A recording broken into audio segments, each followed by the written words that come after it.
श्री शिवाय नमस्ते। भ्रम देखिए, जब भी आपको ऐसा लगे कि पूरी दुनिया में सबसे ज्यादा परेशानियां, सबसे ज्यादा समस्याएं सिर्फ आपके जीवन में हैं। धन प्राप्त नहीं हो पा रहा है, रुपए पैसों की लगातार दिक्कतें चल रही है। व्यापार, बिजनेस, नौकरी अच्छे से नहीं चल रही है, जिसकी वजह से घर में लगातार आर्थिक समस्याएं बनी रहती हैं। घर का कोई न कोई सदस्य बीमार पड़ा रहता है। आपस में एक दूसरे में लड़ाई होती रहती है, किसी में बनती नहीं है। तो पूज्य गुरुजी ने कहा कि जब आपके जीवन में ऐसी परिस्थितियां आ जाए कि आप एक एक रुपया को भी खर्च करने से पहले कई कई बार सोच रहे हो, आपको धन प्राप्त हो ही नहीं पा रहा हो, तो आपको सिर्फ और सिर्फ एक बेलपत्र से और एक चावल के दाने से शिवलिंग के सामने एक ऐसा उपाय करना है जो आपकी इन सारी समस्याओं को सिर्फ 11 दिन के अंदर समाप्त कर देगा। तो चलिए जानते ही इस विशेष उपाय के बारे में। लेकिन उससे पहले एक प्रार्थना, अगर आप चैनल पर नए हैं तो कृपया चैनल को सब्सक्राइब अवश्य कर लें। देखिए, आज का ये वीडियो बहुत ही खास होने वाला है, क्योंकि इस वीडियो में हम लोग पूज्य गुरुजी द्वारा बताए गए कुछ बहुत ही खास उपायों के बारे में जानेंगे। ये सारे उपाय आपके जीवन में धन धान्य की वृद्धि तो करेंगे ही करेंगे, और साथ ही साथ आप में ओज तेज की वृद्धि होगी। आप अगर अपने व्यापार में या नौकरी में किसी कारण वश रुक रहे हैं, आप कुछ सफलता नहीं मिल पा रही है, तो आप सफल भी होंगे, और साथ ही साथ घर की सारी समस्याओं का और सारे संकटों का अंत होगा। तो चलिए जानते हैं गुरुजी द्वारा बताए गए सबसे पहले उपाय के बारे में। इस उपाय के लिए आपको सबसे पहले ले लेना है एक सफेद रंग का फूल। देखिए, सफेद रंग का फूल महादेव को बहुत ही प्रिय होता है, इसलिए आपको सिर्फ एक सफेद रंग का फूल ले लेना है।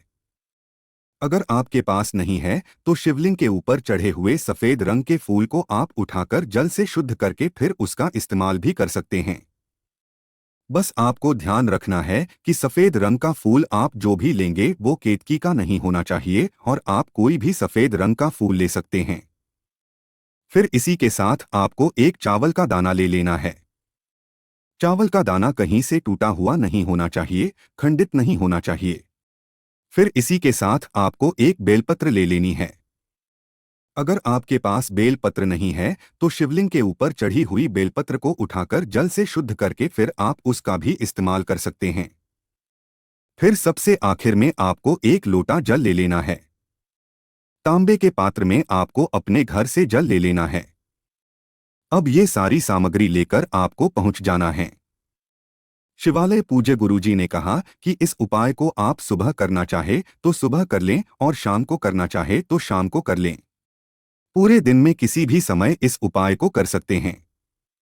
आप देखिए, आप जो ये तीनों सामग्री लेकर गए हैं, एक बेलपत्र आप जो लेकर गए हैं, एक चावल का दाना जो आप लेकर गए हैं, और एक सफेद रंग का फूल जो आप लेकर गए हैं, ये तीनों सामग्री आपको एक एक करके इस एक लोटे जल में डाल देनी है। देखिए, एक बेलपत्र से एक लोटे जल में डालिए, ओम नमः शिवाय मंत्र का स्मरण करिए। एक चावल का दाना है, इस जेल में डालिए, ओम नमः शिवाय मंत्र का स्मरण करिए, और फिर सबसे आखिर में एक सफेद रंग का फूल डालिए और ओम नमः शिवाय मंत्र का स्मरण कर लीजिए। ये तीनों सामग्री आप शिवलिंग के सामने ही इस एक लोटे जल में डालिएगा। अब आपका ये एक लोटे जल का मिश्रण तैयार हो गया। अब इसे एक लोटे जल के मिश्रण को आप धीरे धीरे शिवलिंग के ऊपर समर्पित करते जाइए, और लगातार ओम नमः शिवाय या फिर श्री शिवाय नमस्ते ब्रह्म, इन दोनों में से किसी भी एक मंत्र का स्मरण करते जाइए। पूज्य गुरुजी ने कहा कि जल आपको इतने धीरे धीरे समर्पित करना है कि जल्द समर्पित करते हुए आप कम से कम 11 बार इन दोनों में से किसी भी एक मंत्र का जाप कर लें। चाहे वो नमः शिवाय मंत्र का जाप करें, चाहे श्री शिवा नमस्तेभ्य मंत्र का जाप करें, लेकिन 11 बार कम से कम इन दोनों में से किसी भी एक मंत्र का जाप कर लें। इसके बाद जलाधारी से जो जल नीचे गिर रहा है उसको थोड़ा सा किसी भी पात्र में ले लीजिए। आप चाहे तो इसी लोटस में ले ले, और फिर इस जल को महादेव से अमृत स्वरूप प्राप्त कर लीजिए। देखिए, महादेव से बोल दीजिए कि ये मेरे महादेव, मेरे व्यापार में घाटा हो रहा है, मेरे जीवन में किसी भी प्रकार से सफलता नहीं मिल पा रही है, धन प्राप्त नहीं हो पा रहा है, नौकरी सही से नहीं चल रही है, कुछ ना कुछ जीवन में परेशानियां बनी रहती है। रात की जो भी मनोकामना हो, उस मनोकामना का आपको स्मरण करना है, और इस जल को आप महाद्वीप से अमृत स्वरूप प्राप्त कर लीजिए, और ये लेकर आपको अपने घर आ जाना है। अब अगर आपके घर में लड़ाई झगड़ा होता है तो आप इस जल का अपने घर में पूरे एक एक कोने में छिड़काव कर लीजिए। बस आपको किसी भी अशुद्ध जगह में इसका छिड़काव नहीं करना है और घर के हर एक कोने में छिड़काव कर लीजिए। साथ ही साथ आप थोड़ा सा आचमन कर लीजिए और घर के अन्य सदस्यों को भी आप इस जल का आचमन करा दीजिए। फिर इसी के साथ अगर आप अपने व्यापार में सफलता को प्राप्त करना चाहते हैं या फिर नौकरी में सफल होना चाहते तो आप जिस जगह व्यापार कर रहे हो उस जगह जल का छिड़काव कर ले, या फिर आपके जीवन में किसी प्रकार की समस्या है तो फिर आप इस जल का आचमन कर लें। पूज्य गुरुजी ने कहा कि जो भी इस जल का छिड़काव करता है या फिर इसका आचमन कर लेता है तो उसके जीवन की बड़ी से बड़ी मनोकामना महादेव की कृपा से बहुत ही जल्द परिपूर्ण हो जाती है। देखिए, इस उपाय को आप किसी भी विशेष स्थिति में कर सकते हैं। आप चाहे तो प्रदोष की तिथि में कर सकते हैं, या फिर मासिक शिवरात्रि में, या फिर एकादशी में, या फिर सोमवार के दिन, या फिर किसी भी विशेष तिथि में आप इस उपाय को कर सकते हैं।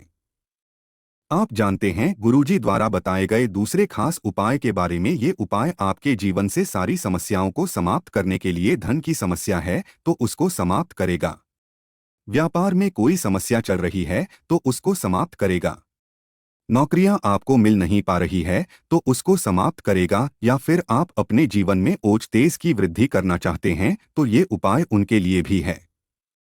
आपके जीवन की सारी समस्याओं का अंत करने के लिए ही उपाय है। इस उपाय के लिए भी आपको एक लोटा जल ले लेना है। तांबे के पात्र में अपने घर से जल ले लीजिए। फिर इसी के साथ आपको एक हरे साबुत मूंग का दाना ले लेना है। हरा साबुत मूंग, जिसे हरा खड़ा मूंग कहते हैं, वो आपको एक ले लेना है। फिर इसी के साथ आपको एक चावल का दाना ले लेना, चावल यानी अक्षत। फिर सबसे आखिर में आपको थोड़ा सा गुड़ का टुकड़ा ले लेना है। अब ये सारी सामग्री लेकर आपको शिवालय पहुंचाना है। इस उपाय को भी आप सुबह करना चाहे तो सुबह कर लें और शाम को करना चाहे तो शाम को कर लें। शिवालय पहुंचने के बाद आप जो ये तीनों सामग्री लेकर आए, एक गुड़ का टुकड़ा, एक हरा मूंग और एक चावल का दाना, इन सारी सामग्रियों को इस एक लोटे जल में मिला लीजिए और अब आपका ये एक लोटे जल का मिश्रण तैयार हो गया। अब शिवलिंग के सामने बैठे बैठे आपको महादेव से अपनी समस्या को दूर करने की प्रार्थना कर लेनी है। अगर आप धन की समस्या को दूर करने के लिए प्रार्थना कर रहे हैं, या फिर व्यापार की समस्या को दूर करना चाहते हैं, या फिर नौकरी की समस्या को, या फिर घर में हो रहे लड़ाई झगड़ों की समस्या को दूर करना चाहते हैं, किसी भी प्रकार की समस्या है तो उसको दूर करने की महादेव से प्रार्थना कर लीजिए और फिर ये एक लोटा जल धीरे धीरे शिवलिंग के ऊपर समर्पित करते जाइए।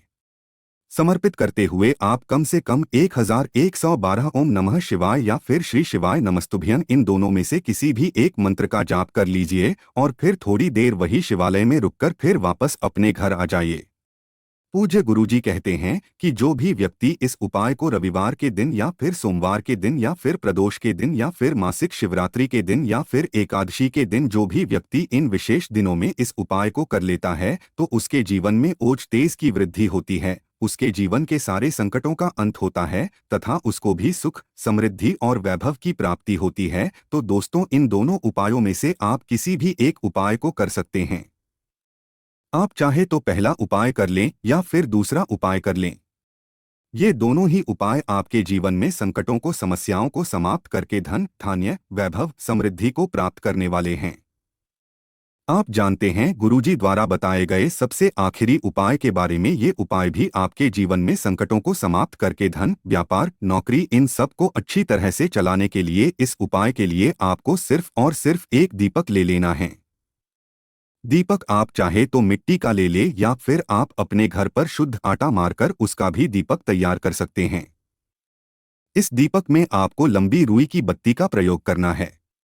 पूज्य गुरुजी अपने शिव महापुराण की कथा में कई बार ये बात बदला चुके हैं कि लंबी रुई की भक्ति का प्रयोग हम लोग तब करते हैं जब हमें अपने जीवन में धन धान्य को बढ़ाना हो, या फिर हमें वंश वृद्धि करनी हो, या फिर हमें अपने जीवन में तरक्की को प्राप्त करना हो।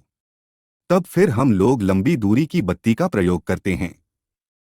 फिर इसके साथ इस दीपक में आपको घी का इस्तेमाल करना, शुद्ध देसी घी का इस्तेमाल ही आप इस दीपक में करेंगे। इसी के साथ आपको थोड़े से चावल के दाने लेने हैं। आपको एक मुट्ठी चावल के दाने लेने हैं। आप ये सारी सामग्री लेकर आपको पहुंच जाना है किसी भी बेल पत्र के वृक्ष के नीचे। अब देखिए दीपक लेकर सबसे पहले आप बेल पत्र के वृक्ष के नीचे पहुंच गए। आप चावल के दाने लेकर आए हैं उनको वहीं पर बेलपत्र की जड़ के आसपास कहीं पर डाल दीजिए और इसी के ऊपर ये दीपक रख दीजिए। दीपक की बत्ती का जो मुख होगा वो उत्तर दिशा की तरफ होगा और उत्तर दिशा की तरफ रखते हुए इस दीपक को प्रज्वलित कर दीजिए और फिर वही बेल पत्र के वृक्ष के नीचे बैठे बैठे कम से कम 108 बार ओम नमः शिवाय या फिर श्री शिवाय नमस्तुभ्यं इन दोनों में से किसी भी एक मंत्र का जाप कर लीजिए और अपने जीवन में चल रही है धन की समस्या को या फिर व्यापार की समस्या को दूर करने की प्रार्थना करते हुए और वापस अपने घर आ जाइए। पूज्य गुरुजी ने कहा कि जो भी व्यक्ति इस उपाय को सोमवार के सोमवार करना या फिर प्रदूषण के करना या फिर मासिक शिवरात्रि में करना शुरू कर देता है तो महादेव की कृपा से उसके सारे संकट समाप्त हो जाते हैं और धन धान्य की वृद्धि होती है। इस उपाय को आप लगातार करें।